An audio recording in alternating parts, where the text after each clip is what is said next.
స్వాగతం సుస్వాగతం.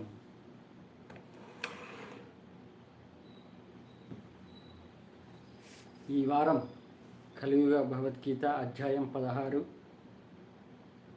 ఈ అధ్యాయంలో దైవగుణం, రాక్షస గుణం గురించి తెలుసుకోవచ్చు. ముందుగా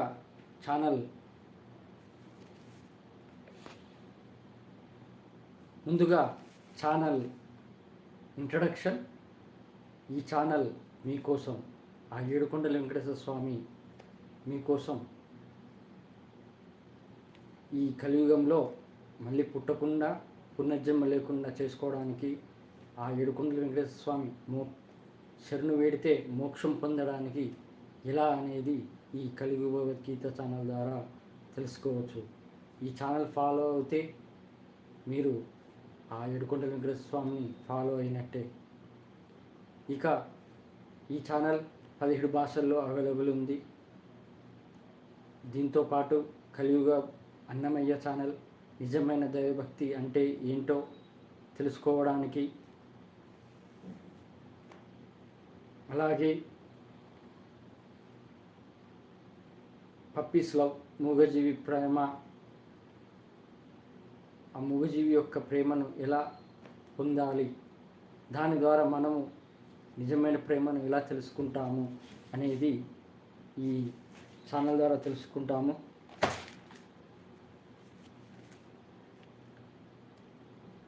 ఇక కలియుగ భగవద్గీత వాట్సాప్ ఛానల్స్ మీకు లింక్స్ అవైలబుల్ ఉన్నాయి. మన ఛానల్ ప్రొఫైల్లో లింక్స్ చూడొచ్చు. అలాగే ఈ దైవ కార్యంలో భాగంగా పూర్తిగా ఆ ఏడుకొండల వెంకటేశ్వర స్వామి యొక్క పరమాత్మ సైన్యంలో చేరడానికి, కమ్యూనిటీ ఛానల్లో చేరడానికి మీరు పోస్ట్లో పెట్టిన లింక్ ద్వారా అయినా కానీ, లేకపోతే దైవం ది గాడ్ భగవాన్ @gmail.com ఈ మెయిల్ ఐడికి లింక్ రిక్వెస్ట్ అడిగితే చాలు, నేను మీకు లింక్ రిక్వెస్ట్ పెడతాను.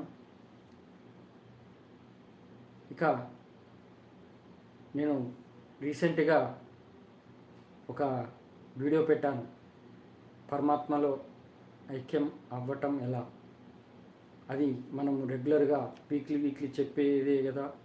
సముద్రంలో నది నీళ్ళు ఎలా కలుస్తాయో మనము ఆ నది వలె దైవ మార్గంలో ఆ పరమాత్మలో కలవడానికి ప్రయత్నించాలి అని.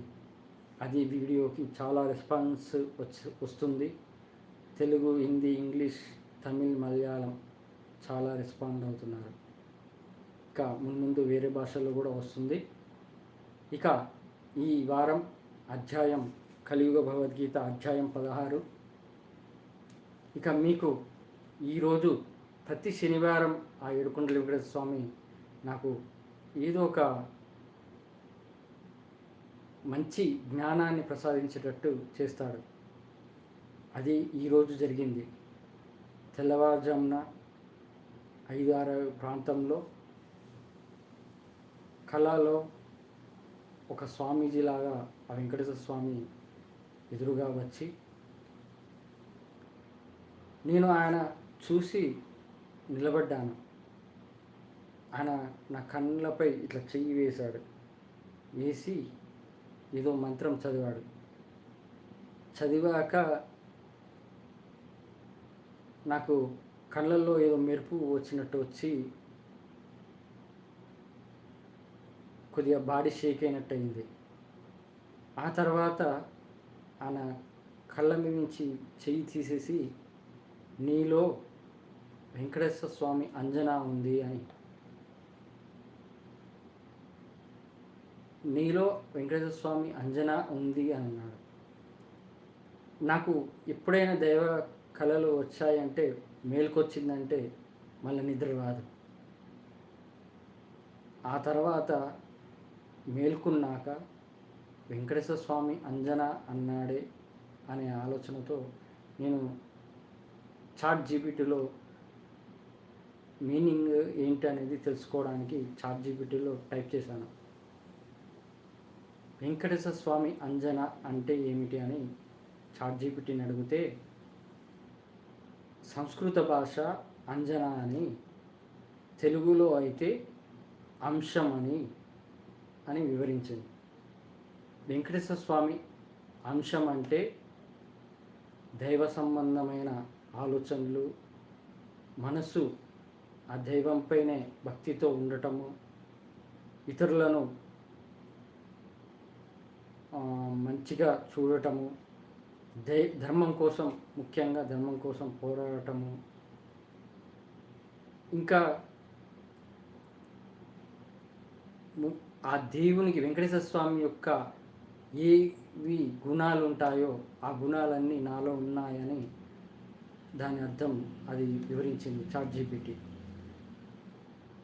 నేను మొన్నటిదాకా శ్రీకృష్ణ దర్శనం బుక్లో శ్రీకృష్ణ పరమాత్మ శ్రీకృష్ణ అంశంతో పుట్టానని చెప్పాను. ఆ బుక్లో ఉన్న ప్రకారము నేను భగవద్గీత వివరించడము, ఇలా అనువదించడము, భగవద్గీత టాపిక్స్ మీకు ఎక్స్ప్లెయిన్ చేయడము, ఇవన్నీ జరిగాయి. అది శ్రీకృష్ణ అంశంతో పుట్టాననే ఆలోచనతోటే ఉన్నాను. కానీ ఈ కలియుగంలో మనకు కలియుగ దైవం వెంకటేశ్వర స్వామి. ఆ వెంకటేశ్వర స్వామి అనుగ్రహం ఉంటేనే కదా ఏదైనా మనము ఈ కలియుగంలో నడిపించేది ఆయనే. మరి అలాంటి ఆయన తోడు లేనిది మనము ఒక్క అడుగు కూడా ముందుకు వేయలేము. అలాంటిది ఆ మహావిష్ణు స్వరూపము శ్రీకృష్ణ పరమాత్మ అయినా, ఆ మహావిష్ణు స్వరూపం వెంకటేశ్వర స్వామి అయినా ఒక్కటే కదా. మరి ఆయన ఎందుకో శనివారం రోజు ఈరోజు వెంకటేశ్వర స్వామి అంజన నీలో ఉంది అని అన్నాడు. అంటే వెంకటేశ్వర స్వామి ఆ అంశంతో పుట్టారు అని ఆ వెంకటేశ్వర స్వామి స్వామీజీ రూపంలో వచ్చి చెప్పాడు. దీన్ని బట్టి నేను ఆలోచించింది ఏంటంటే, మొన్నటి దాకా కలి ప్రభావంతో ఏదేదో ఆలోచనలు రావటము, ఏదో ఆలోచించడము, చెడుగా ఆలోచనలు వస్తుంటాయి. నాకు ఎంత దైవ కార్యం అంటే దైవానుగ్రహం పొందినా కానీ నాకు చెడుగా ఆలోచనలు కూడా వస్తుంటాయి. కానీ దాని నుంచి బయటపడడానికి ఆ వెంకటేశ్వర స్వామిని తలుచుకుంటే చాలు. మరి ఆ వెంకటేశ్వర స్వామిని తలుచుకుంటూ ఉన్నాను కాబట్టి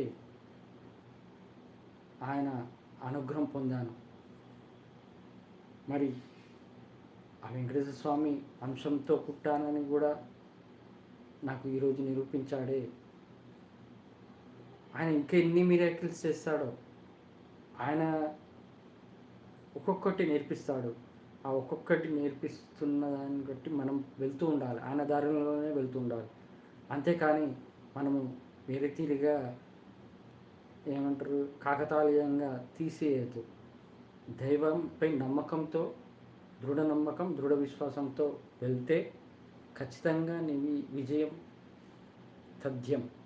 మరి అలాంటిది ఈరోజు అలా కల రావటము నాకు చాలా సంతోషంగా అనిపిస్తుంది. ఆయన నాతో ఉన్నాడు, అంతే కాదు, నాతో ఉన్నాడు, నాలో ఉన్నాడు.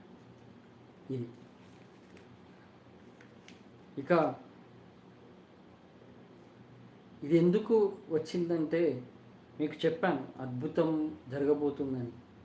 అలా ఆ అద్భుతం జరిగే ముందు ఆయన ఏదో ఒకటి చేస్తూనే ఉంటాడు. తన దైవ కార్యం, దైవ సంకల్పంతో ఉన్న వాళ్లకు ఆ దేవుడు శక్తి ఇవ్వడానికి ఏదో ఒక రూపంలో కళలో అయినా కళలో వచ్చేవి, దైవ కళలు వచ్చేటి అనేది అసలు చాలా రేర్. అలాంటిది వచ్చిందంటే అది నీ అదృష్టమే అనుకోవాలి. అలా రావాలంటే మనము ముఖ్యంగా ఆయన దైవనామస్మరణ చేస్తూ ఉంటే చాలు, భగవద్గీతను పాటిస్తూ ఉంటే చాలు. ఇక మనలో దైవగుణం ఉండాలి, ధర్మం న్యాయంతో జీవించాలి. ఇదే చాలు. ఇక కలియుగ భగవద్గీత అధ్యాయం, ఇంకా దీని గురించి ఇంకా వివరించాల్సింది టాపిక్స్లో ఉంది, మీకు వివరిస్తాను. కలియుగ భగవద్గీత అధ్యాయం 16 స్టార్ట్ చేస్తున్నాను. అధ్యాయం 15లో దేహం, మంచి చెడు, భగవంతుడిని తెలుసుకొనుట, పునర్జన్మ వాసనలు, అంతఃకరణ శుద్ధి గూర్చి తెలుసుకున్నాము. శ్రీకృష్ణ మాట: అర్జున, దైవగుణం కలిగిన వారి లక్షణాలు భయం లేకుండా ఉండుట, కల్మషం లేని మనస్సు, ఆధ్యాత్మిక జ్ఞానంలో దృఢ సంకల్పం, దానం, ఇంద్రియ నిగ్రహం, యజ్ఞములు చేయుట, పవిత్ర గ్రంథములు చదవటం, అహింస చేయకుండా ఉండటం, సత్యం మాట్లాడటం, కోపం లేకుండుట, ఇతరుల దోషములు వెతకకుండా ఉండుట, సర్వప్రాణుల పట్ల దయ, దురాశ లేకుండుట, వినయం కలిగి ఉండుట, క్షమ గుణం, పరిశుభ్రత వహించుట, ఎవరి పట్ల శత్రువుగా లేకుండుట, ఈ దైవ గుణములు మోక్షము దిశగా తీసుకువెళ్తాయి. అర్జున, నీవు దైవగుణములతోనే జన్మించావు. ఈ జగత్తులో 2 రకాల జీవులు ఉంటారు: దైవగుణం కలిగి ఉన్నవారు, రాక్షస గుణం కలిగి ఉన్నవారు. ఓ అర్జున, రాక్షస గుణముల స్వభావాలు చెబుతాను వినుము. ఏది మంచో చెడో తెలుసుకోలేరు, అందుకే వాళ్ళు పవిత్రమైన గుణం కలిగి ఉండరు. వారు అంటారు, ఈ జగత్తులో పరమసత్యం లేదు, భగవంతుడు లేడు, ఇదంతా స్త్రీ పురుష సంయోగం వల్లనే, లైంగిక తృప్తి కంటే వేరే ఏమీ లేదని. ఇలా ఉన్న జీవులు బుద్ధి లేకుండా ఘోరాలు చేస్తూ ప్రపంచానికి శత్రువులుగా మారి దానిని విధ్వంసం చేయటానికి వెనకాడరు. తృప్తి లేని కామంతో ఉంటూ, కోపం, గర్వంతో, వేరే వాటిపైన ఆశ, వీటి వల్ల తప్పుడు దారిలో నడుస్తారు. వాళ్ళు తాత్కాలికమైన వాటికి మోహితమై తప్పుగా ప్రవర్తిస్తారు. వారు అంతులేని ఆలోచనలు, ఆందోళనతో సతమతమై పోతుంటారు. వీరు చివరికి మరణం పొందుతారు. అయినా సరే డబ్బుపై, ఆస్తులపై ఆశలతో ఇవే జీవిత పరమావధి అని భావిస్తారు. వందల కొద్ది కోరికలతో, అన్యాయమైన పద్ధతులలో సంపదను కూడబెట్టడానికి పనిచేస్తారు. ఇదంతా వారి ఇంద్రియ సుఖముల కోసమే. రాక్షస గుణం కలిగిన వారు ఆలోచనలు ఇలా ఉంటాయి: నేను ఈరోజు చాలా ధనమును సంపాదించాను, రేపు ఇంకా సంపాదిస్తాను. నేను ఆనందంగా ఉన్నానని, నేను ధనవంతుడిని, గొప్ప హోదాలో ఉన్న బంధువులు నాకు ఉన్నారు, నాకు సాటి లేరు, నేను దేవుళ్లకు యజ్ఞం చేస్తాను, దానం చేస్తాను, ఆనందిస్తాను. ఈ విధంగా వారు అజ్ఞానంలో ఉంటారు. ఇలాంటి వారు ఎప్పుడో ఒకప్పుడు ఎక్కడో అక్కడ తప్పులు చేస్తూ తలదించుకునే రోజు వస్తుంది. ఇంద్రియ సుఖాలలో పడి నరకంలో పడిపోతారు. వీరు అహంకారంతో ఉండి మొక్కుబడిగా యజ్ఞములు చేస్తారు. వీరు చెడు గుణములతో ఉండి ఇతరుల పట్ల దుర్భాషలు మాట్లాడుతూ, ఇలా రాక్షస గుణం కలిగిన వారిని వారు జనన మరణ చక్రంలో పడి నరకాన్ని అనుభవిస్తూ ఉంటారు. ఆత్మ వినాశనానికి నరకానికి దారి 3 ద్వారాలు ఉన్నాయి: కామం, క్రోధం, లోభం. కాబట్టి అందరూ వీటిని విడిచిపెట్టాలి. ఇలాంటి వారు పరిపూర్ణ సిద్ధిని కానీ, సుఖమును కానీ, జీవిత పరమలక్ష్యం కానీ పొందలేరు. కాబట్టి ఏది మంచో చెడో తెలుసుకున్నప్పుడే నీవు ఈ లోకంలో జీవించగలవు.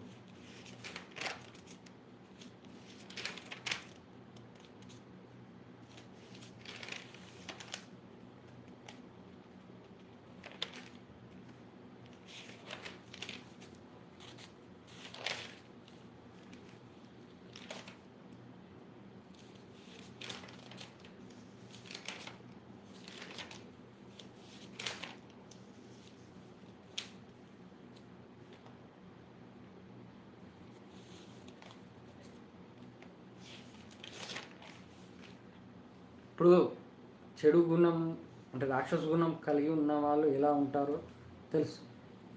దైవగుణం కలిగి ఉన్నవారు దీనికి ఆపోజిట్. ఈ రాక్షస గుణం కలిగిన వాళ్ళకు ఆపోజిట్గా ఎవరు ఉంటారో వాళ్ళే దైవగుణం వాళ్ళు. ఇది నా మాటగా నేను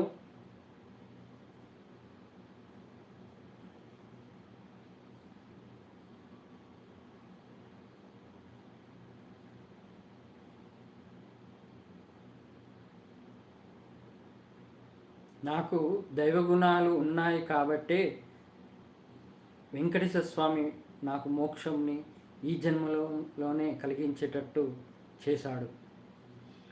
తిరుమల గర్భగుడిలో కలిగిన ఆత్మదర్శనం ద్వారా ప్రాణభయం అనేది అస్సలు లేదు.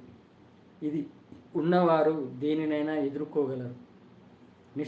నిష్కల్మషంగా నిస్వార్థంగా జీవిస్తున్నాను.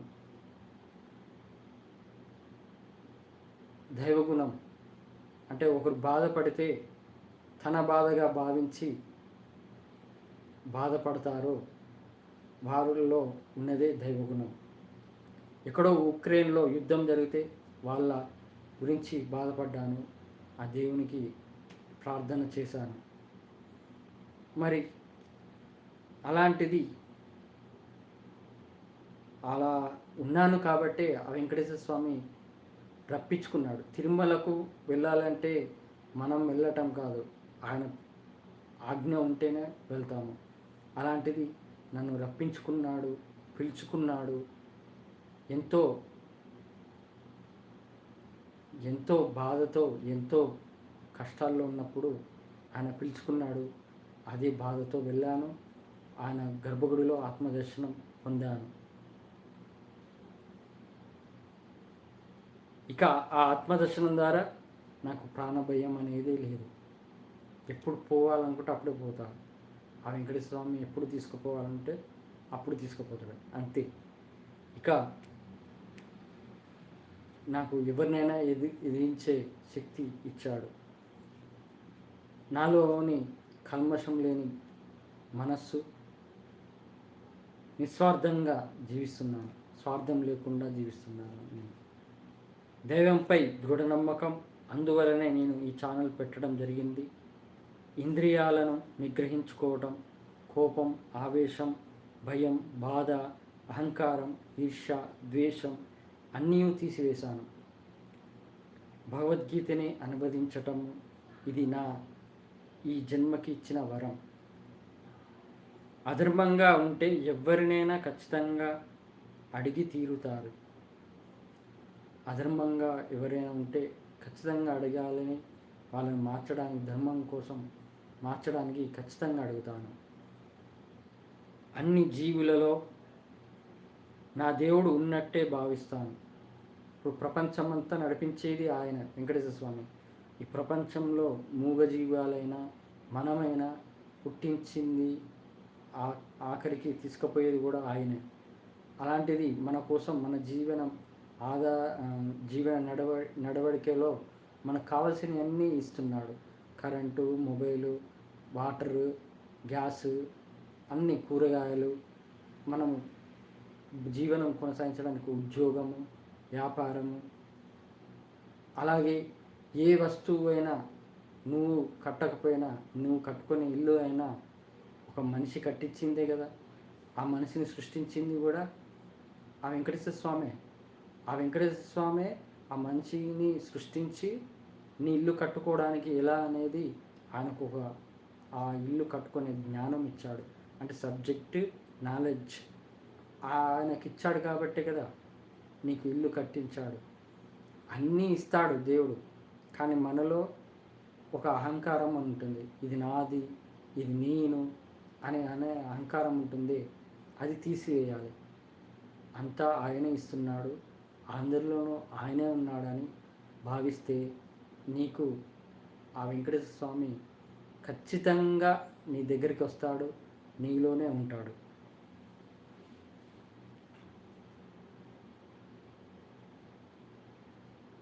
అందుకే నేను అందరిలో నా వెంకటేశ్వర స్వామి ఉన్నాడని భావిస్తాను. ప్రతి వారితో వినయంగా ఉంటాను, క్షమించే గుణం, ఇంటి శుభ్రత పాటిస్తాను. నేను ఎదుటి వాళ్ళను కలిసినప్పుడు వాళ్ళు నా వెంకటేశ్వర స్వామి పై భక్తితో ఉన్నారా అని కొద్దిగా పరీక్షిస్తాను. అలాగే వాళ్ళను ఆ వెంకటేశ్వర స్వామికి దగ్గర అవ్వడానికి ప్రయత్నిస్తాను. అలాగే క్షమించే గుణం, ఇప్పుడు వాళ్ళు మారటానికి కూడా నేను ఎంతో ఆ భగవద్గీత ప్రకారం శ్రీకృష్ణ పరమాత్మ అర్జునుడికి వివరించినట్టు నేను నన్ను కలిసిన వాళ్లకు భగవద్గీత వివరిస్తాను. ఏదో ఒక సందర్భం టాపిక్ తీసుకొచ్చి వాళ్ళతో చర్చిస్తాను. ఇక క్షమించే గుణం, దేవుడు క్షమించే గుణం ఇవ్వటం అనేది అదొక వరం. అలాంటిది ఆ గుణం ఉందంటే, నీలో ఉందంటే, ఇక ఆ దైవం అనేది ఖచ్చితంగా నీతోనే ఉంటుంది. ఆ క్షమించే గుణం ఉండాలి. ఇంటి శుభ్రత పాటిస్తాను. నాకు నీట్నెస్ అనేది కంపల్సరీ ఉంటుంది. ఎందుకంటే మా పిల్లలు మా ఇంట్లో నీట్గా ఉండకపోతే నేనే సదిరిస్తాను, కానీ వాళ్ళను కొద్దిగా మందలిస్తాను. వాళ్ళు చేసే వర్క్ చేస్తారు. ఇక పిల్లలు కాబట్టి ఇక వాళ్ళని వదిలేసి మన శుభ్రతగా ఇల్లును ఉంచుకుంటాను. ఎందుకంటే నీ మనసు శుద్ధిగా ఉండాలంటే నీ చుట్టుపక్కల నీ ఇంట్లో అన్నీ శుభ్రతగా ఉంటే నీ మనస్సు కూడా శుద్ధిగా ఉంటుంది. శుభ్రత లేని కాడ ఆ మనస్సు కూడా శుభ్రతగా ఉండదు. అది ఇక నేను ఎవరిని శత్రువుగా భావించను. ఇప్పుడు నన్ను బాధ పెట్టిన వాళ్ళు చాలామంది ఉన్నారు, ఫ్రెండ్స్ అయినా రిలేటివ్స్ అయినా. కానీ నన్ను తక్కువ అంచనా వేసిన వాళ్ళైతే ఇంకా చాలా మంది ఉన్నారు. కానీ నేను చెప్పేది వాళ్ళకు అర్థం కాకపోయినా కానీ వాళ్ళల్లో నన్ను స్ట్రాంగ్ చేయడానికి వాళ్ళను నాకు రిలేటివ్గా ఫ్రెండ్స్గా చేశాడు ఆ వెంకటేశ్వర స్వామి. అది చాలు.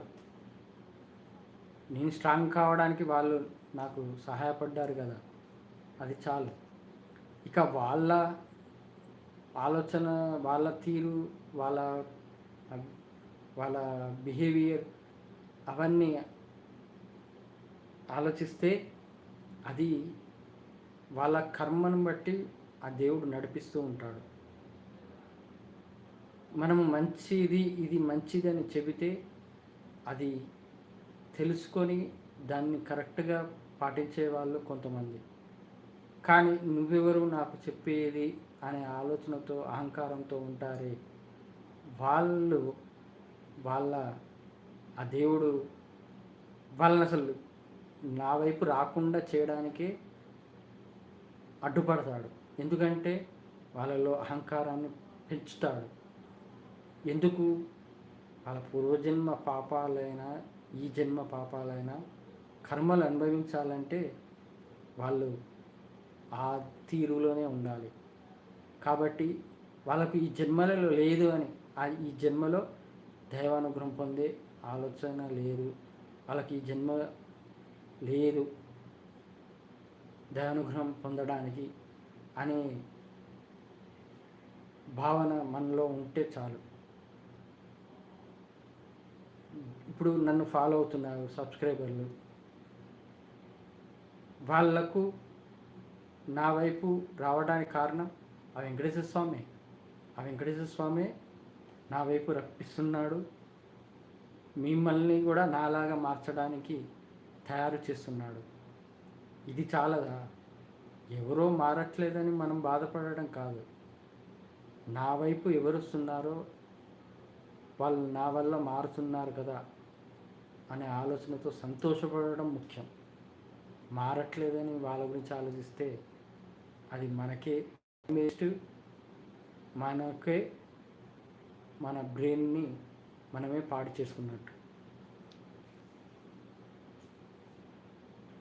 ఇక వాళ్ళ అనుభవంతో అనుభవించినాకనే వాళ్ళంతటా వాళ్ళ అనుభవంతో అనుభవించినాకనే తెలుసుకున్నాకనే నా వైపు వస్తారు. అప్పటి వరకు దూరంగానే ఉంచుదాం.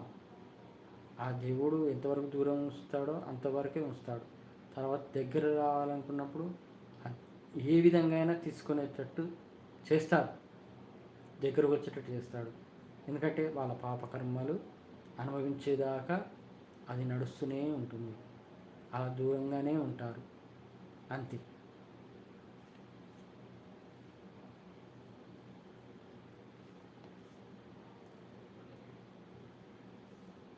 వారిలో అమాయకుడిగా చూస్తాను. అవును,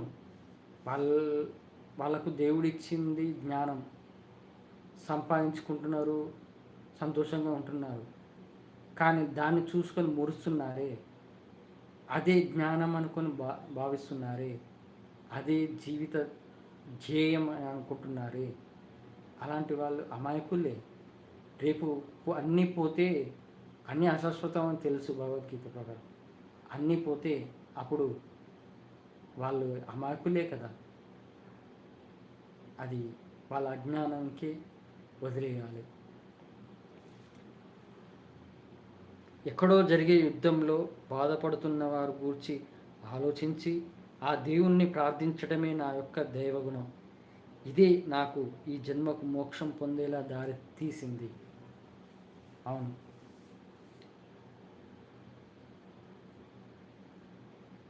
ఈరోజు ఒక వీడియో చూశాను, తనికెళ్ళ భరిణి.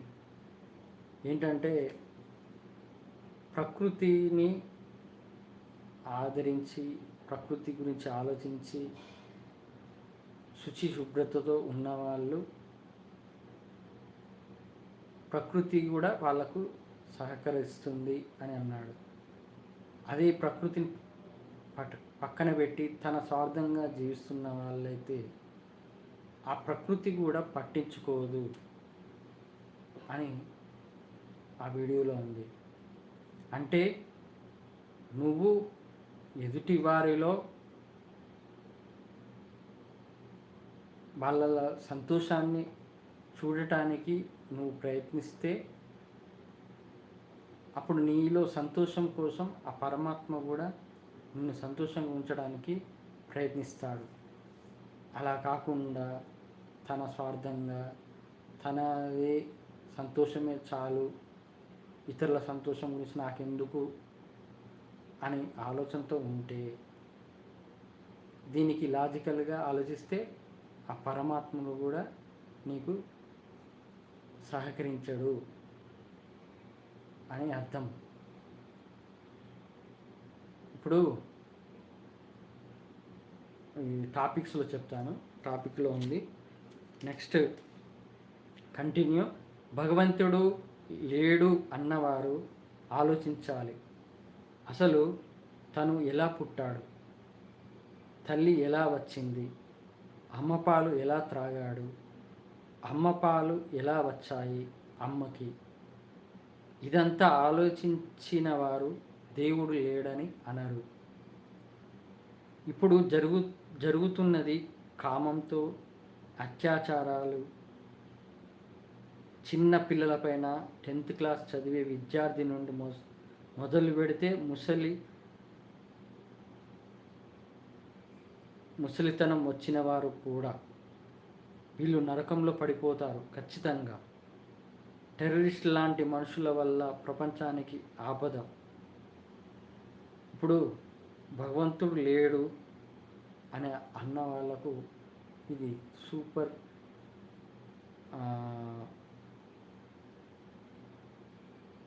మోటివేషన్ అన్నట్టు. ఏంటంటే భగవంతుడు లేడు అన్నప్పుడు నువ్వు ఎలా పుట్టావు అనేది ఆలోచించుకోవాలి ఫస్ట్. ఏమనంటారు, తల్లిదండ్రుల వల్ల వచ్చాను అని అంటారు.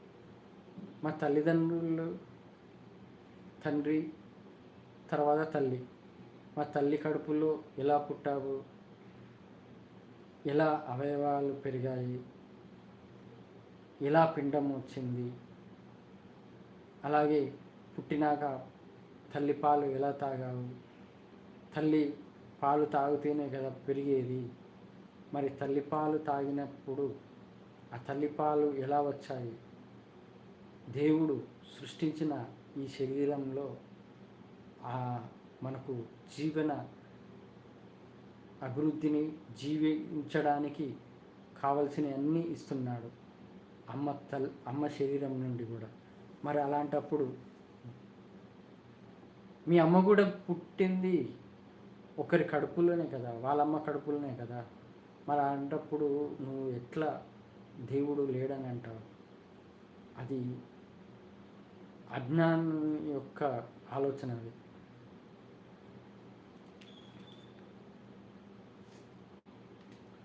ఇక టెర్రరిస్టులు ప్రపంచానికి ఆపద. ఈ దేవుడు లేని వాళ్ళు అన్న వాళ్ళకు ఇది. అలాగే తమ కోరికలు తీర్చుకోవడానికి అధర్మంగా సంపాదిస్తూ అశాశ్వతమైన సంతోషం కోసం తప్పుదారులు నడుస్తారు. అజ్ఞానంతో ఉండటం వల్ల, భగవద్గీత గురించి తెలుసుకోకపోవటం వల్ల ఏమి చెయ్యాలో తెలియక ఆత్మహత్యకి పాల్పడతారు. భగవద్గీత తెలుసుకోకపోతే ఆత్మహత్య కూడా చేసుకునే కాడికి వస్తుంది. భగవద్గీత ఆత్మహత్య నుండి అసలు దాని జోలికి పోకుండా ఉండడానికి భగవద్గీత. అలాంటిది భగవద్గీతను చదవకుండా నేర్చుకోకుండా ఉంటే అది జీవితంలో చాలా తప్పేది. మానవ జన్మ ఎత్తినందుకు భగవద్గీత తెలుసుకోకపోతే అది నువ్వు మానవ జన్మ ఎత్తడమే వృధా అవుతుంది. ఇక ఇప్పుడు లోకమంతా డబ్బు లేనిదే జీవితం లేనట్టు జీవిస్తున్నారు. ఆ డబ్బు కోసం ఎన్నో ఘోరాలు చేస్తున్నారు. ఇప్పుడు బంధువులు కొంతమంది ఎలా ఉన్నారంటే మనల్ని గొప్పగా చూడాలి, తమ అవసరం కోసం వాడుకునే బంధువులు ఉన్నారు. అలాగే కష్టాలలో వదిలేసేవారు ఉన్నారు. బంధువులలో తమ గొప్పలు కోసం అంటే పొగడ్తలతో ముంచెత్తే వాళ్ళంటే ఇష్టం. అలాంటి వాళ్ళ మాయలో పడితే చివరికి నీ కష్టం వచ్చినప్పుడు నీ ముఖం కూడా చూడదు. అలాంటి బంధువులు ఉన్నారు. అది మనము గ్రహించాలి. ఇక డబ్బుంది కదా గొప్పగా దేవునికి పూజలు చేస్తారు. కోటీశ్వరులు, లక్షాధికారులు, రాజకీయ నాయకులు కోట్లు పెట్టి ఖర్చు పెట్టి నేను ఇంత పూజ చేస్తున్నా, ఇంతమందికి అన్నదానం చేస్తున్నా అని బిల్డప్లు ఇస్తారే అట్లాంటి వాళ్ళు. నాకంటే గొప్పగా ఎవ్వరు లేరని బిర్రబీగుతారు. అహంకారంతో ఇతరులను తిడుతూ చులకనగా చూస్తారు. కొంత డబ్బు కొంత వెనక కనబడంగానే ఇక నాకంటే గొప్పవారు లేరు, వీళ్ళు వేస్ట్ గాళ్ళు, నాకున్న తెలివి వీళ్ళకి లేదు, నేను వీళ్ళకంటే తెలివి గలవాణ్ణి అని వాడిని తక్కువ అంచనా వేసి చులకనగా చూస్తే అది నీలో అహంకారము ఉన్నదని తెలుస్తుంది. ఇలాంటి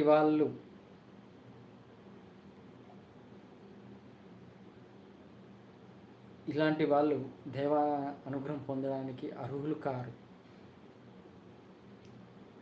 ఆత్మ వినాశనానికి, నరకానికి 3 కారకాలు: కోపం, కోరికలు, పిసినారితనం. కోపం వల్ల బయట ఎన్నో జరుగుతున్నాయి ఘోరాలు. చిన్న దానికి కోపం తెచ్చుకొని అది జైలు కాడికి వెళ్ళే మనిషిని చంపి జైలుకు వెళ్ళే అంత దారిలో వెళ్తున్నారు.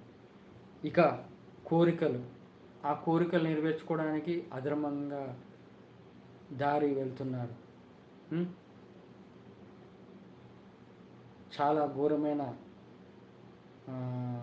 క్రిమినల్ పనులు చేస్తున్నారు. పిసినారితనం, ఎంత డబ్బు ఉన్నా కానీ ఆ డబ్బు ఇంకా సరిపోలేదు, ఇంకా ఇంకా కావాలనే ఆలోచనతో ఆ డబ్బును ఖర్చు పెట్టడానికి మనసు ఒప్పని వాళ్ళే పిసినారితనం కలిగిన వాళ్ళు. మరి అలాంటి వాళ్లకు దేవుడు డబ్బు ఇస్తాడు, కానీ ఆ దేవుడు డబ్బు ఇచ్చిన దాంట్లో వాడి గుణాన్ని పరీక్షిస్తాడు. ఆ గుణం ఏంటనేది ఇక్కడ పిసినారితనంలోనే తెలిసిపోతుంది. అందుకే ఆ పిసినారితనం ఉన్న వాళ్ళు కూడా దైవానుగ్రహం పొందరు. వీళ్ళు జన్మ సార్థకం చేసుకోలేరు, దైవానుగ్రహం మోక్షముని పొందలేరు.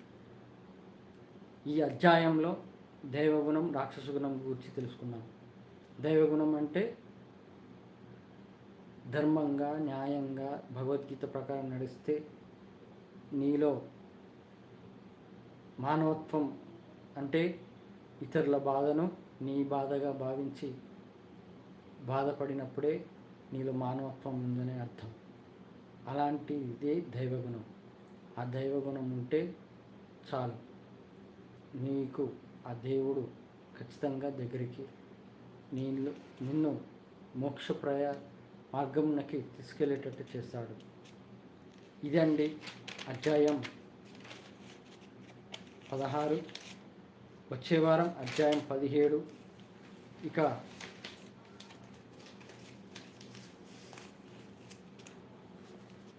టాపిక్స్కి వెళ్దాము. ఈరోజు టాపిక్స్లో మొదటి టాపిక్ వచ్చేసి నేను యోగా వాసిష్టం చూస్తాను. యోగా వాసిష్టం అంటే శ్రీరామచంద్రమూర్తి వశిష్ఠ మహర్షి దగ్గర తను మనిషిగా పుట్టినందుకు ఏమి తెలుసుకోవాలి, ఆ మనిషిలో జరిగే జీవన విధానాలు, అలాగే బాల్యంలో, వయసుతనంలో, ముసలితనంలో ఎలాంటి ప్రభావం మనిషిగా ఎలాంటి ప్రభావం పొందుతాడు అనేది ఆ యోగా వశిష్ఠ మహర్షి వివరించాడు. అందులో శ్రీరాముడు ఒక ప్రశ్న వేశాడు. జీవుడుగా తెలుసుకోవడం ముఖ్యమా, పరమాత్మను తెలుసుకోవడం ముఖ్యమా? జీవిగా మనము ఏమి తెలుసుకోవాలి, పరమాత్మను తెలుసుకోవడం ఏంటి అనేది ఆ శ్రీరామునికి డౌట్ వచ్చింది. ఇక్కడ శ్రీరామచంద్రమూర్తి మనిషిగా పుట్టాడు. సాక్షాత్తు మహావిష్ణువే శ్రీరామ అవతారం. ఆయన దేవుడు అని ఆయనకు తెలిసినా నేను మనిషిని అనే భావనతో అడిగాడు క్వశ్చన్ వశిష్ఠ మహర్షిని. మరి అలా అడిగాడంటే కారణం మనకు నేర్పిస్తున్నాడు. అంటే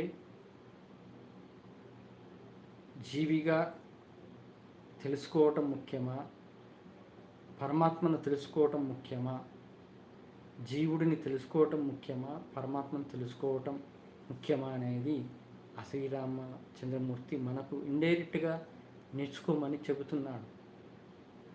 మరి సాక్షాత్తు పరమాత్మనే ఆయనే అలా నేర్చుకుంటే మనము ఎందుకు ఈ జన్మలో భగవద్గీత నేర్చుకోవాలి ఖచ్చితంగా, మానవ జన్మ ఎత్తినందుకు. ఇక నేను నా చిన్నప్పటి జ్ఞాపకాలు చాలా ఉన్నాయి, అవి మర్చిపోను. అలాగే నాతో చిన్నప్పుడు ఆడుకున్న నా స్నేహితులను ఎప్పుడూ మర్చిపోను. నేను ఆ శ్రీకృష్ణ అంశంతో పుట్టానని అన్నారే, ఆ వెంకటేశ్వర స్వామి నిరూపించాడు కదా శ్రీకృష్ణ దర్శనం ముక్కు ద్వారా. మరి చిన్నప్పుడు ఇంటి నుండి తెల్లవారితే మొహం కడుక్కోవడం, బయలుదేరడం, ఆడుకోవడం, స్నేహితులతో ఆడుకొని మళ్ళా నైట్ ఇంటి వైపే రాకపోవడం. అలాగే ఆ పరమాత్మ శ్రీకృష్ణ దర్శనం బుక్కులో వివరించినట్టు చెట్లపైన ఉండటము, చెట్లపైన ఆడుకోవటము ఇవన్నీ జరిగాయి. అది నా జీవితంలో కూడా అదే జరిగింది. చింత చెట్లు ఎక్కడము, చింత చెట్ల పైన ఆడుకోవడము, అంటే దొరకపట్టడం, అలా ఇవన్నీ జరిగాయి. ఇంకోటి ఏంటంటే ఆ స్నేహితులు ఎవరో కాదు, ఆ ద్వాపర యుగంలో శ్రీకృష్ణ పరమాత్మతో ఆడుకున్న వాళ్ళే నాకు ఈ జన్మలో వాళ్ళు స్నేహితులు అయ్యారు. నలుగురు ఉన్నారు. ఆ నలుగురితోనే చిన్నప్పుడు బాగా ఆడుకునేది. ఇప్పటికీ మర్చిపోను. వాళ్ళు ఇప్పటికీ నాతో మాట్లాడుతూ ఉంటారు. అది పూర్వజన్మ వాసనలు అలా ఉంటాయి. ద్వాపర యుగంలో ఉన్న వాళ్ళే మళ్ళీ కలియుగంలో పుడతారు, వాళ్ళ పాప పుణ్యాలను బట్టి. ఈ కలియుగంలో నేను పుట్టాను ఆ వెంకటేశ్వర స్వామి అంశతో. ఆ వెంకటేశ్వర స్వామి దైవ సంకల్పం నాతో చేపించుకుంటున్నాడు కాబట్టి నాకు ఆ ద్వాపర యుగంలో ఎవరైతే గోపబాలకులుగా గోపికలుగా ఉన్నారు వాళ్ళు ఈ జన్మలో నాకు దగ్గర అవుతారు. అలా స్నేహితులుగా ఇంకా ఏ విధంగా అయినా.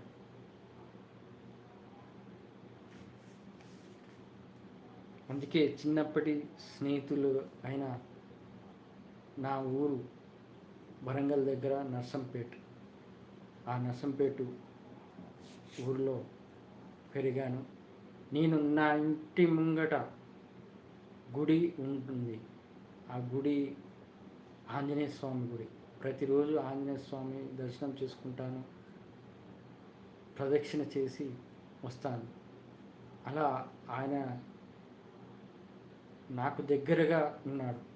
నాకు శ్రీరామునికి బంటు అన్నట్టు ఆయన నాకు తోడుగా ఉన్నాడు చిన్నప్పటి నుండే ఆంజనేయ స్వామి.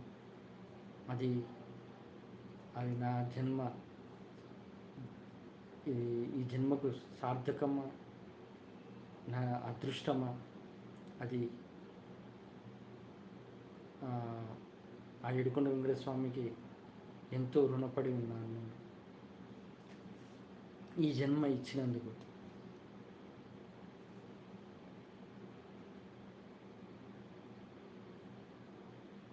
ఇక Vivekananda Swami most inspiring speech in America in 1893. అందులో తెలుగులో నేను విన్నాను. ఆయన స్పీచ్ని తెలుగులో కన్వర్ట్ చేసి ఈరోజు యూట్యూబ్ వీడియోలో చూస్తే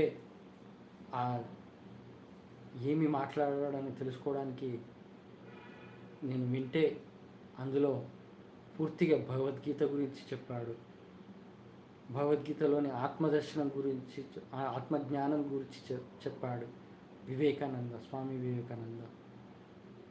ఆయన హిందూ ద్వారానే భగవంతుడు, మెయిన్ హిందువుల ద్వారానే భగవంతుడు పనిచేయిస్తాడు అనేది చెప్పాడు. అలాగే క్రిస్టియన్ అయినా మహమ్మదీయుడైనా ఎవరైనా వాళ్ళు కూడా పూజించే దేవుళ్ళు ఒక్కటే అని వివరించాడు స్వామి వివేకానంద. ఆయన భగవద్గీత గురించి శ్రీకృష్ణ పరమాత్మను ఆయన శ్రీకృష్ణ పరమాత్మ గురించి కూడా తీసుకొచ్చాడు ఆ స్పీచ్లో. భగవద్గీత ఆత్మ గురించి కూడా వివరించాడు. ఆత్మను ఎవరు తడపలేరు, ఎవరు నిప్పు పెట్టలేరు, ఆత్మను ఎవరు ఏమి చేయలేరని అంత స్వామి వివేకానంద ఆయన భగవద్గీత గురించి వివరించాడే. మరి ఇప్పుడు ఆయన మత ద్వేషాలు ఉండకూడదని అంటుంటే ఇప్పుడు మత ద్వేషాలు పెంచుకుంటున్నారు.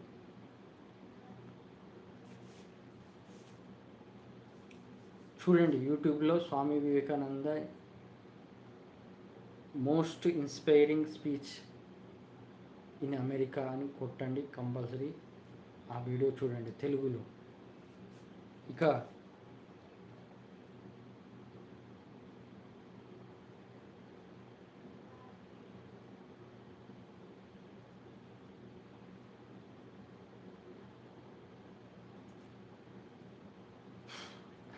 ఇప్పుడు ఒకటి ఇంపార్టెంట్ టాపిక్, మనుషులు మన మధ్య ఉన్నారు. కొంత బంధువులైనా, రిలేటివ్స్ అయినా, ఫ్రెండ్స్ అయినా, ఇంకెవరైనా మనతోటి మంచిగా ఉంటారు. తర్వాత పక్కన పోగానే వాళ్ళల్లో దుర్బుద్ధి చూపిస్తారు. ఇంకోటి ఏంటంటే ప్రేమ ఉన్నట్టు నటిస్తారు, కానీ లోపల ఈర్ష, ద్వేషం అన్నీ ఉంటాయి. ఇలాంటి మనుషులతో ఆడుకోవటం, నాటకాలు, జీవితమే నాటకంగా జీవిస్తున్న వాళ్ళు, నేనేమంటున్నానంటే ప్రతి మనిషిలో పరమాత్మ ఉన్నాడు కదా. మరి ప్రతి మనిషితో నువ్వు నాటకాలు ఆడితే అంటే ఆ దేవునితో నాటకాలు ఆడినట్టే కదా. మరి ఆ దేవునితో నాటకాలు ఆడితే ఆ దేవునికి అర్థం కాదా నువ్వు నాటకాలు ఆడుతున్నావురా, నీ జీవితమే నువ్వు నాటకాలు ఆడుతున్నావు, అలాంటప్పుడు నీ జీవితం వృధా అని అర్థం. ఎందుకంటే రియాలిటీగా ఉండట్లేదు. బయటికి ఒక రకంగా, లోపలికి ఒక రకంగా ఉండే వాళ్ళు రియాలిటీగా ఉండలేరు. అలాంటప్పుడు జీవితం వృధా, అసలు బతికే వేస్ట్. ఎందుకు బతుకుతున్నారో వాళ్ళకి తెలవట్లేదు. అందుకే జీవితాన్ని రియాలిటీగా, నిజంగా లోపల ఎలా ఉందో బయట కూడా అలాగే ఉండండి. అంతేగాని నాటకాలు ఆడే వాళ్ళనైనా మనం కూడా నాటకాలు ఆడకుండా, ఆ దేవునితో నాటకాలు ఆడకుండా ఆ దేవుణ్ణి కూడా మనము నాటకాలు ఆడుతున్నావురా అనేటట్టు చేసుకోకండి.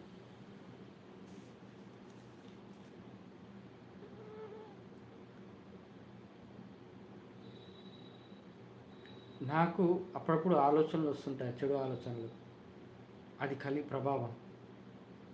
అలాంటిది నాకు ఆ వెంకటేశ్వర స్వామి అనుగ్రహం పొందిన నాకే అంతగానం కలి ప్రభావం ఉంటే మరి మీకు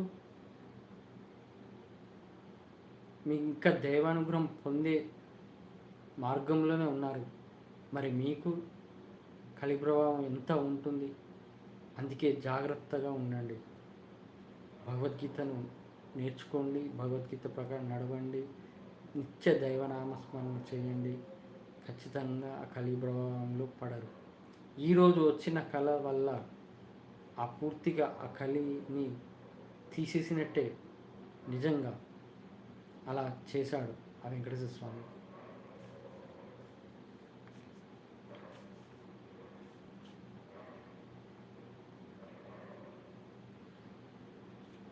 ఈ కలియుగంలో మనిషికి ఓర్వలేనితనమే చాలా ఘోరమైన గుణం ఉంటుంది. ఆ ఓర్వలేనితనం, ఆ ఓర్వలేనితనం వల్లనే మనం దాన్ని తట్టుకోవాలంటే, ఆ ఓర్వలేనితనం ఉన్న వాళ్ళకు దూరంగా ఉండాలంటే మనం భగవద్గీత నేర్చుకోవాలి. భగవద్గీతను నిత్య దైవనామస్మరణ చేయాలి. అప్పుడే బయటపడవచ్చు. ఆ ఓర్వలేనితనం వాళ్ళ నుంచి బయటపడవచ్చు, మనం తట్టుకోవచ్చు. అనే అదొక శక్తి ఉంటుంది. ఆ శక్తి మనకు ఇస్తాడు దేవుడు. అది తెలుసుకోండి.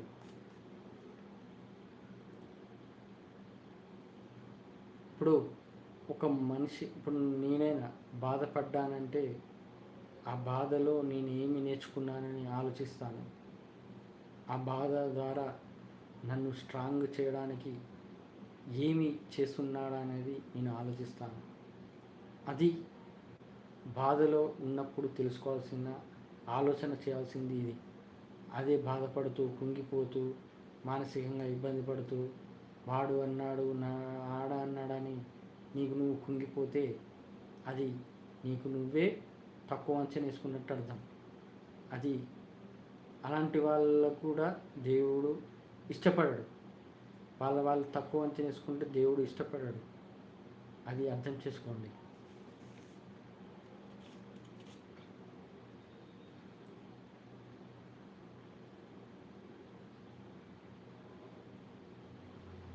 ఇప్పుడు సీతాదేవి రావణాసుని బందీలో ఉన్నప్పుడు శ్రీరాముడు ఎంతో బాధపడతాడు.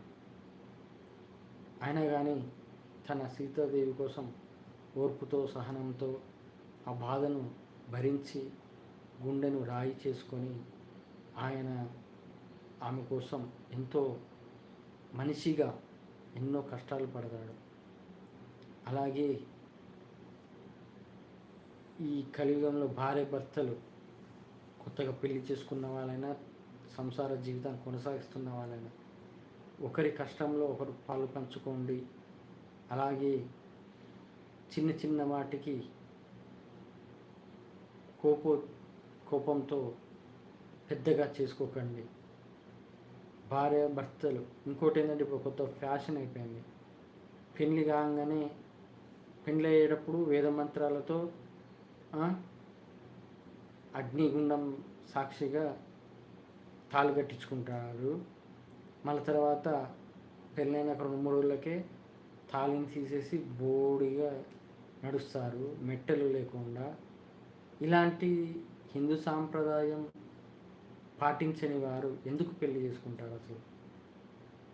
ఇలాంటి హిందూ సాంప్రదాయాన్ని గౌరవించని వాళ్ళు ఎందుకు పెళ్లి చేసుకోవడం? ఇంకా అది అర్థం ఏంటి? పుస్తలుతాడు తన భర్త సుఖంగా ఉండాలి, తను మంచిగా ఉంటేనే కదా నేను బాగుండేది అనే ఆలోచనతో అది తాళిని మెడలు వేసుకుంటారు. అలాంటి తాళిని తీసేసి ఉండే ఈ దరిద్రపు సాంప్రదాయం అంటే దరిద్రపు వేషాలు ఉండే వాళ్ళకు పెళ్ళి ఎందుకు? మరి అవసరం లేదు కదా, పెళ్లి చేసుకోకుండా ఉండడం బెటర్ కదా.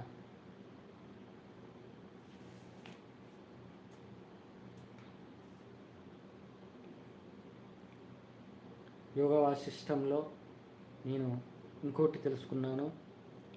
సంసారం అంటేనే జనన మరణం అనేది అన్నాడు.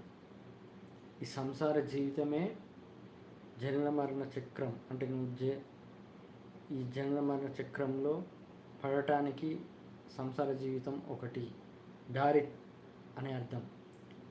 కానీ ఆ సంసార జీవితాన్ని భగవద్గీత ప్రకారం ధర్మంగా న్యాయంగా ఉన్న దాంట్లో సంతోషంగా జీవిస్తూ ఉన్న వాళ్ళే ఈ సంసార జీవితాన్ని గడుపుతున్నా ఆ వెంకటేశ్వర స్వామి దయతో మోక్షంని పొందే మార్గం ఉంటుంది ఈ కలియుగంలో. ఇక నెక్స్ట్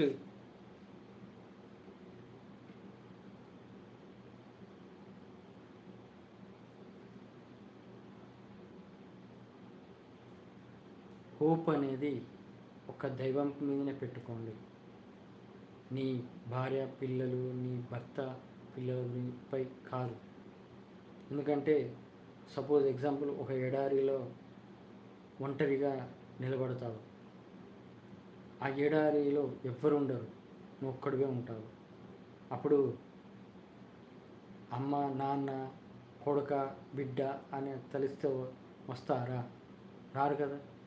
కానీ ఒక్కడు వస్తాడు, దేవుడా అని అంటే ఆ దేవుడా అని అంటే ఆయన ఏదో ఒక రూపంలో నిన్ను వచ్చి రక్షిస్తాడు. అది దైవంపై ఉన్న హోప్. మరి అలాంటిది దైవంపై ఉన్న నమ్మకాన్ని ఉంచుకోండి.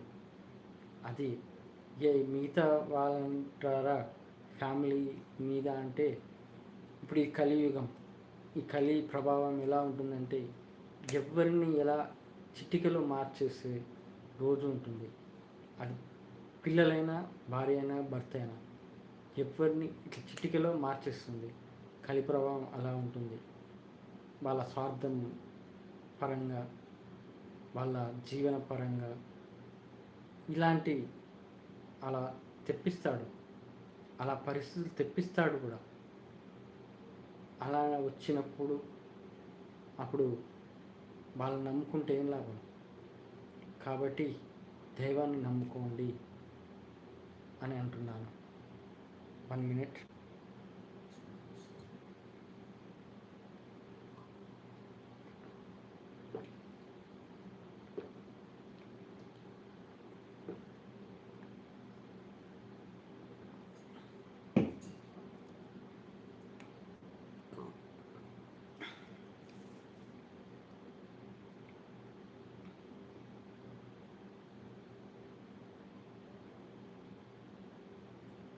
ఇప్పుడు మొన్నటిదాకా వాళ్ళు మారట్లేదని బాధపడేవాళ్ళు. ఇప్పుడు అది తీసేశాను. కానీ నన్ను చూసి ఫాలో అయ్యే వాళ్ళు, నా ఛానల్ సబ్స్క్రైబర్లు అయిన వాళ్ళ కోసం చెబుతున్నాను. మీకోసం నేను స్ట్రాంగ్ అవుతాను. మిమ్మల్ని ఇంకా స్ట్రాంగ్ చేయడానికి ఆ వెంకటేశ్వర స్వామి నన్ను ఇంకా స్ట్రాంగ్ చేస్తాడు. అప్పుడు నన్ను చూసి మీరు నేర్చుకోవాలి, స్ట్రాంగ్గా ఎలా ఉండాలనేది, ఈ జీవితంని ఎలా ఆయన మోక్షం వైపు ఎలా తీసుకెళ్ళాలనేది నన్ను చూసి నేర్చుకోండి. మీకోసం నేను స్ట్రాంగ్ ఖచ్చితంగా ఉంటాను, మీకోసం. ఇక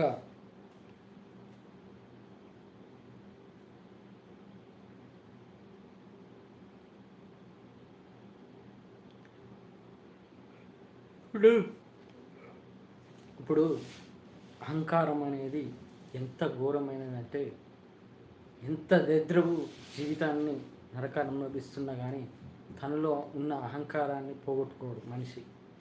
అహంకారం వల్లనే తను తెలుసుకోలేడు తన బాధ ఎందుకు ఇలా అవుతుందని. అలా తెలుసుకోకుండా అహంకార భావంతో ఉన్న వాళ్ళు ఇంతగానో అనుభవిస్తున్నా కానీ ఇలాగే అనుభవిస్తా అని అహంకారంతో జీవిస్తున్న వాళ్ళు ఇక వాళ్ళు నరకంలోకే పోతారు. అలా ఉన్నవాళ్ళు అది ఆ దేవుడు కూడా దగ్గరకు తీయడు, నరకంలో వెళ్ళిపోతారు అంతే. అది వచ్చే జన్మలైనా కానీ. నెక్స్ట్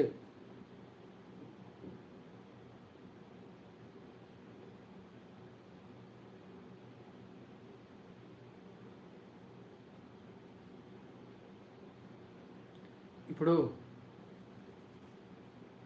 నేను చెబుతున్నాను ఆ దేవుడు ఇచ్చిన జ్ఞానం ప్రకారం. నేను మొన్నటిదాకా మామూలుగా అందరిలాగానే ప్రపంచ ప్రజలు ఎలా జీవిస్తున్నారో డబ్బు కోసం అలా జీవించిన వాడినే. కానీ ఇప్పుడు జ్ఞానం పొందాను. ఇప్పుడు వాళ్ళలాగా గుర్రపోకడలాగా వెళ్తలేదు. కాబట్టి వాళ్ళలో ఏంటి, వాడు ఇప్పటిదాకా మనతోటి ఉన్నాడు, వీడు మన కన్నా ఎక్కువ జ్ఞానం పొందాడు, ఇప్పుడు మన వైపు రాడు అనే ఆలోచనతో మనపై ఈర్ష, ద్వేషం ఎన్నో వస్తాయిగా. ఇలా ఉన్నప్పుడు మనము చాలా స్ట్రాంగ్గా ఉండాలి. వాళ్ళ జ్ఞానం ప్రకారం నువ్వు అంటే గురపోకడగా వెళ్తుంటే వాళ్ళు నాలాగానే నడుస్తున్నాడు వీడు అనే సంతోషంగానే ఉంటాడు. కానీ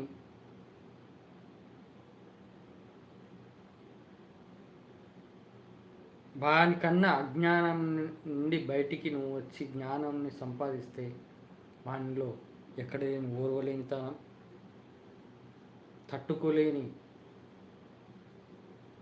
తట్టుకోలేని వాళ్ళలో ఉన్న తట్టుకోలేని ఈర్ష్య వస్తుంది. మరి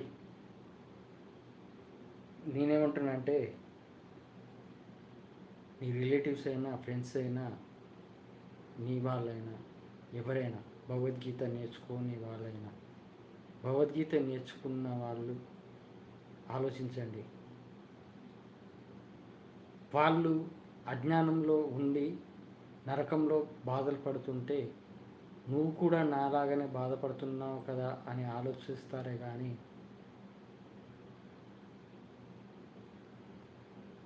అంతేగాని ఇంకా వేరే తీరుగా ఆలోచించరు. ఇక వాళ్ళు ఈర్ష్య ద్వేషంతో ఉన్నప్పుడు ఎలా అంటే,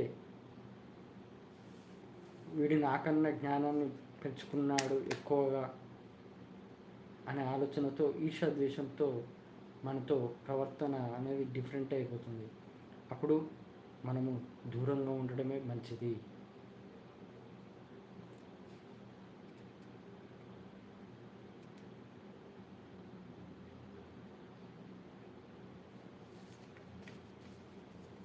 ఇప్పుడు మొబైల్ రీఛార్జ్ మళ్ళా పెరిగింది, 350 రూపీస్ 28 డేస్. ఇలా ఎవరిని అడిగి రీఛార్జ్లు అలా పెంచుతున్నారు? ఎవరిని అడిగి ఎవరు పర్మిషన్ ఇస్తున్నారు? 100 రూపాయలు స్టార్టింగ్లో 100 రూపాయలు కడితే లైఫ్ టైము పీరియడ్ ఉండేది టాక్ టైం. ఇప్పుడు నేను ఎంతైనా పెంచుకుంటాను, నీకు ఇష్టం ఉంటే వాడు, లేకపోతే లేదు, నీ అవసరము. మన అవసరాన్ని అదునుగా తీసుకొని ఆడుకుంటున్నారే ప్రజలారా, మీకు అర్థం కావట్లేదు అది. ఇలా మనిషికి 350 రూపాయలు అంటే నలుగురు ఉంటే 1500. అంటే నువ్వు ఒక మొబైల్ రీఛార్జ్ చేసుకోవడానికి కూడా సంపాదించాల్సిందే. ఇలా అన్నీ పెంచుతున్నారు రేట్లు, పెట్రోల్, డీజిల్, అన్ని రకాలన్నీ పెరుగుతున్నాయి. ప్రజలకు అర్థం కావట్లేదు లేదు ఏమి జరుగుతుందనేది. రేపు ఆర్థికంగా ఇబ్బందులు పడి తిండికి కూడా ఇబ్బంది పడే రోజులు వస్తాయి. అప్పుడు అర్థమవుతుంది ప్రజలారా మీకు. మీ చేతులారా మీరే చేసుకుంటున్నారు.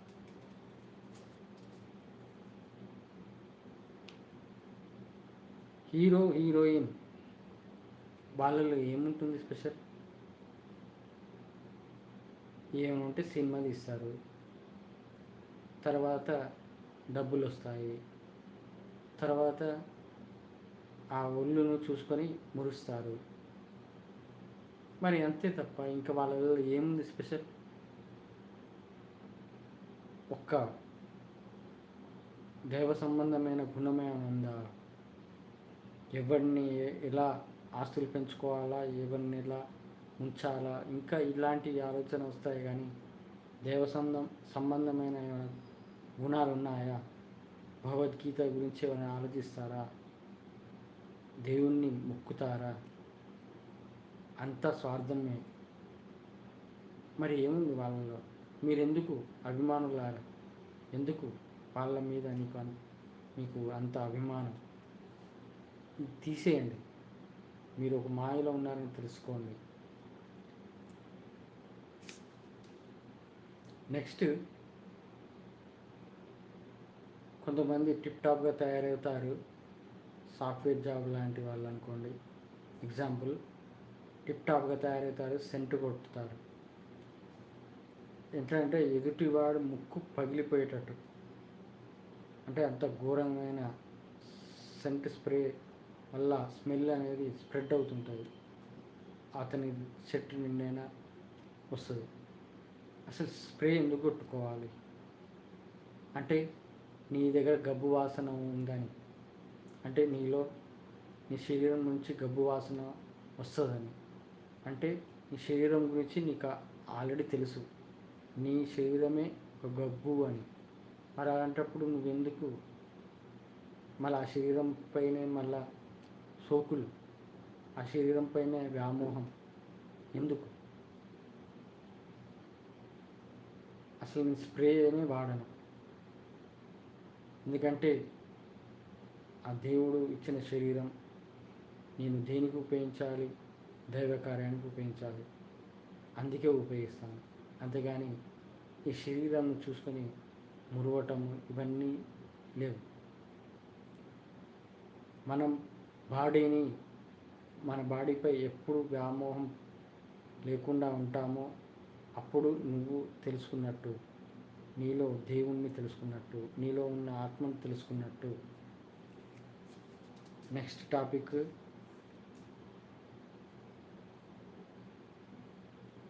చాలామంది ఆడవాళ్ళను చూస్తాను, అందమైన అమ్మాయిలు కనబడతారు. వాళ్ళల్లో ఆ ముఖంలో ఉన్న కళను చూసి, వెలుగును చూసి ఎంతో సంతోషపడతాను. ఎందుకంటే దేవుడు వీళ్ళని సృష్టించాడు ఇంత అందంగా. ఆ దేవునికి ధన్యవాదాలు, ఆ దేవునికి ఎంతో కృతజ్ఞతలు. ఎందుకంటే వాళ్ళని చూడంగానే మనలో ఆ ఫేసులోని గ్లో వల్ల మన ముఖంలో కూడా చిరునవ్వు వస్తుంది, ఒక తెలియని ఆనందం వస్తుంది. మరి అలాంటప్పుడు అందంగా లేని వాళ్ళు, ఆడవాళ్ళు కూడా ఉన్నారు. మరి అందంగా లేని వాళ్ళు అది ఎందుకు పుట్టారంటే ఆ దేవుడు అలా ఇచ్చాడు. ఏంటంటే పూర్వజన్మ పాపకర్మలు బట్టి, పుణ్యాన్ని బట్టి అందం వస్తుంది, పాపమును బట్టి అందం లేకుండా పుడతారు. ఇలా వాళ్ళు అందంగా లేకపోయినా కానీ గుణం అనేది ఉంటుంది. ఇప్పుడు అందం ఉన్న వాళ్ళలో గుణం, మేడిపండు చూడ మేలిమై ఉండును, పొట్ట విప్పి చూడ పురుగులుండు అన్నట్టు అందంగా ఉన్న అమ్మాయిలలో అంత దరిద్రమైన మనస్సు ఉన్నది. కానీ అందంగా లేని వాళ్ళలో అందమైన మనస్సు ఉన్నది. కొంతమంది ఎక్కడో ఒక కాడ అందంగా ఉన్న వాళ్ళలో మంచి గుణం కూడా ఉంటుంది. ఇప్పుడు నాకు మంచిగా ఒక మంచి రూపాన్ని ఇచ్చాడు, అలాగే గుణాన్ని కూడా ఇచ్చాడు ఆ వెంకటేశ్వర స్వామి. ఇది అందంగా లేరని కాదు, వాళ్ళలో అందమైన మనస్సు ఉందా తెలుసుకోవాలి. అందంగా ఉన్నారని కాదు, వాళ్ళలో అందమైన మనస్సు ఉందా అనేది తెలుసుకోవాలి.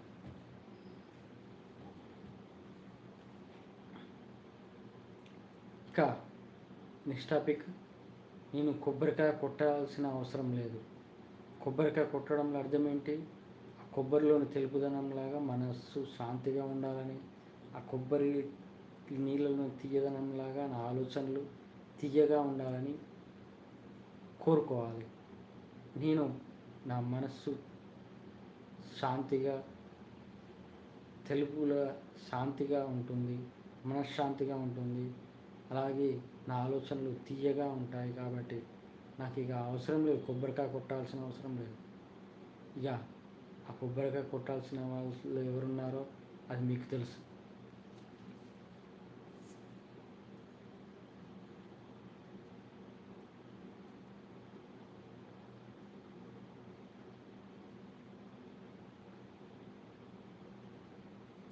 ఎవరైతే నాపైన కానీ మీ చుట్టుపక్కల వాళ్ళైనా ఎవరైనా కానీ ఈర్ష్య, ద్వేషం, అహంకారంతో ఉన్నవాళ్ళు, నేను చెబుతాను కదా, నీటిలో వేసిన రాయి అడుగునే ఉంటున్నట్టు వాళ్ళు ఆ చెడు గుణాలతో అక్కడనే, అంటే ఆ చెడు గుణాలు ఉంటాయి, ఈర్ష్య, ద్వేషం, అహంకారం, కోపం. ఆ దేవుడు ఒక్కొక్క చెడు గుణానికి ఒక్కొక్క చెడు రోగం ఇస్తాడు. ఆ రోగాలతోనే జీవిస్తూ ఉంటారు. అది వాళ్ళకి తెలియదు. ప్రతి చెడు గుణానికి ఒక దేవుడు ఒక రోగం ఇస్తున్నాడు. కోపానికి బీపీ, ఈర్ష, ద్వేషం, ఎక్కువగా ఆలోచించడము, వీటి ద్వారా థైరాయిడ్, షుగర్ అంటే సరైన తిండికి టైంకి తినకపోవడము, అతిగా తినడము, దీనివల్ల షుగరు, ఇక దీనికి మించిన ఏంటి, సిగరెట్ తాగితే గుండె జబ్బులు, ఇక మైగ్రేన్, అతిగా ఆలోచన చేయడము, అతిగా ఈర్ష, ద్వేషం మనసులో ఆ బ్రెయిన్లో పెట్టుకోవడం వల్ల, ఆ ఆలోచనల వల్ల తను తీసుకున్న గొయ్యిలో తానే పడ్డట్టు, తను ఎంత ఈర్ష ద్వేషంతో ఉంటారో వాళ్ళు ఏదో ఒక రోగంలో పడిపోతారు. అందుకే ఇవి తీసేయండి, ఈర్ష, ద్వేషం, అహంకారం.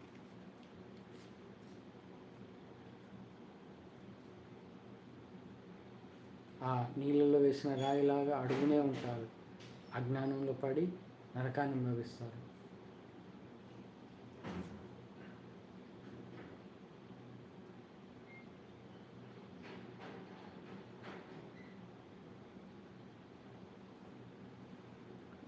వెంకటేశ్వర స్వామి నన్ను మహాపాపంలో పడకుండా చూసుకుంటున్నాడు. సూసైడ్ చేసుకునేవాడిని ఆపి సూసైడ్ చేసుకోకుండా మహాపాపంలో పడకుండా చేశాడు. అలాగే మతద్వేషం లేకుండా చేశాడు. ఒక ముస్లిం ఫ్యామిలీ నా భార్యను రక్షించడము, హాస్పిటల్లో చేర్పించడము, అలాగే ఒక క్రిస్టియన్ నాకు ఉద్యోగం ఇవ్వడము, వీటి ద్వారా నేను మతద్వేషం లేకుండా ఉన్నాను. ఆ వెంకటేశ్వర స్వామి అలా నేర్పించాడు. ఏంటంటే అందరిలో నేనే ఉన్నాను, అది ఏ మతం వాళ్ళైనా కానీ అందరిలోనూ నేనే ఉన్నాను అని అండి. ఇక ఈ ఎక్స్పీరియన్స్ అందరికీ ఎందుకు రాలేదు? మతద్వేషం లేకుండా మతద్వేషంతో ఉన్న వాళ్ళు చాలామంది ఉన్నారు. మరి ఈ ఎక్స్పీరియన్స్, నాకు వచ్చిన ఎక్స్పీరియన్స్ వాళ్ళకి ఎందుకు ఇవ్వలేదంటే, వాళ్ళు పాప కర్మలు అనుభవించడానికి అందులో పడిపోతున్నారు. ఆ పాపకర్మలు అనుభవించాలంటే ఇందులో మతద్వేషంలో పడిపోవాలి. దాని ద్వారా మళ్ళా వచ్చే జన్మలో మళ్ళీ అది కర్మలు అనుభవించడానికి, అది వాళ్ళకు ఈ జన్మలో లేదు అని అర్థం, సార్థకం లేదని అర్థం.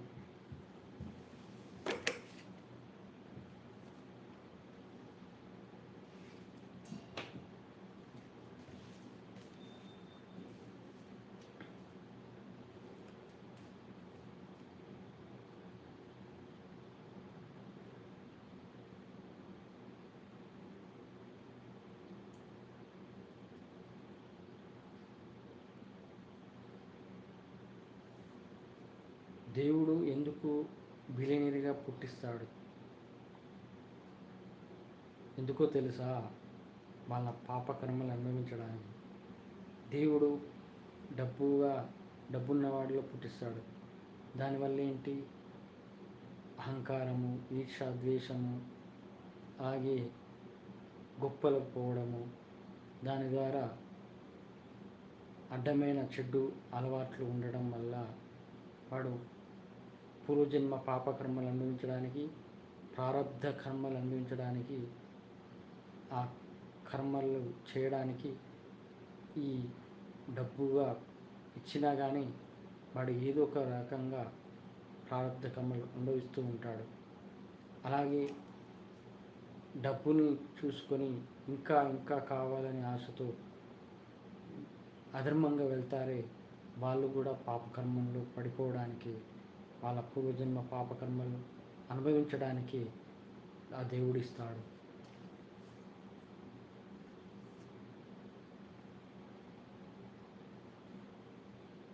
నా ఛానల్ సబ్స్క్రైబర్స్కి చెబుతున్నాను, నేనేంటంటే ఈ ఛానల్ ద్వారా మీరు జ్ఞానాన్ని పెంపొందించుకోవడానికి, మీలో ఉన్న జ్ఞానాన్ని ఇంకా అభివృద్ధి చేసుకోవడానికి నన్ను ఫాలో అవుతున్నారు, ఈ ఛానల్ని ఫాలో అవుతున్నారు. కానీ ఇలా జ్ఞానం సంపాదించుకోవడానికి వచ్చే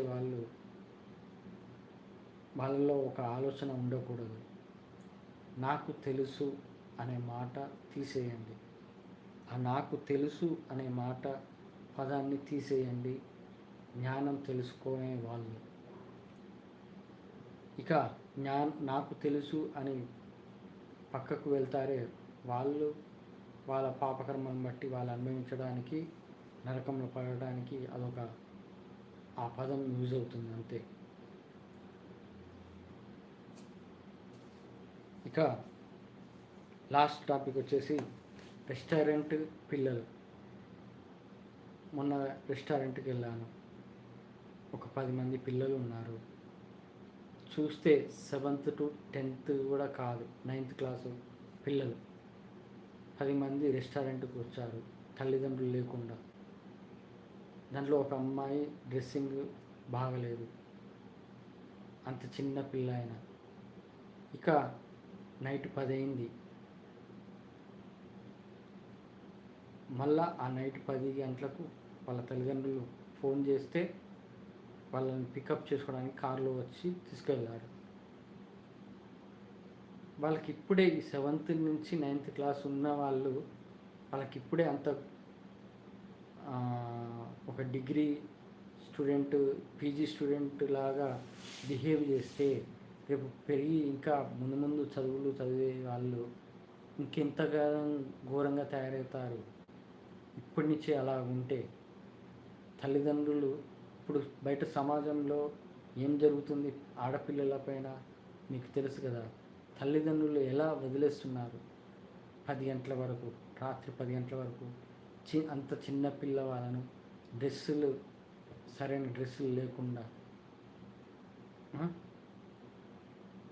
తల్లిదండ్రులు వదిలేస్తున్నారు. కానీ మళ్ళీ తర్వాత ఏదైనా అయితే బాధపడతారు. చేతులు కాలినాక ఆకులు పట్టుకున్నట్టు ఏమి లాభం? సమాజముని చెడగొట్టేదే తల్లిదండ్రులు, పిల్లల్ని చెడగొట్టేదే తల్లిదండ్రులు. మరి ఏమి ఆ తల్లిదండ్రులారా మీకే చెబుతున్నాను, భగవద్గీత అనేది ఎంత ముఖ్యమో తెలుసుకోండి. ఈ మానవ జన్మకు ముఖ్యమైనది భగవద్గీత. ఆ భగవద్గీత వినకపోతే, నేర్పకపోతే పిల్లలకు మీరు అనుభవించినట్టే వాళ్ళు అనుభవించాల్సి వస్తుంది. చాలా జాగ్రత్తగా ఉండాలి మున్ముందు. ఇక ఈ వారం చాలా సంతోషం అండి. అధ్యాయం 16 కంప్లీట్ అయింది. వచ్చే వారం అధ్యాయం 17లో మళ్ళీ కలుద్దాము. ఇక సెలవు తీసుకుంటాను. మీ యొక్క ఛానల్ సబ్స్క్రైబర్లైన 1117 మందికి నా కృతజ్ఞతలు. వాళ్ళు కూడా ఆ వెంకటేశ్వర స్వామి అనుగ్రహం పొందాలని కోరుకుంటున్నాను. గోవింద గోవింద, ఆపద మొక్కులవాడ, అనాథరక్షక, గోవింద గోవింద. ఓం నమో వెంకటేశాయ నమః.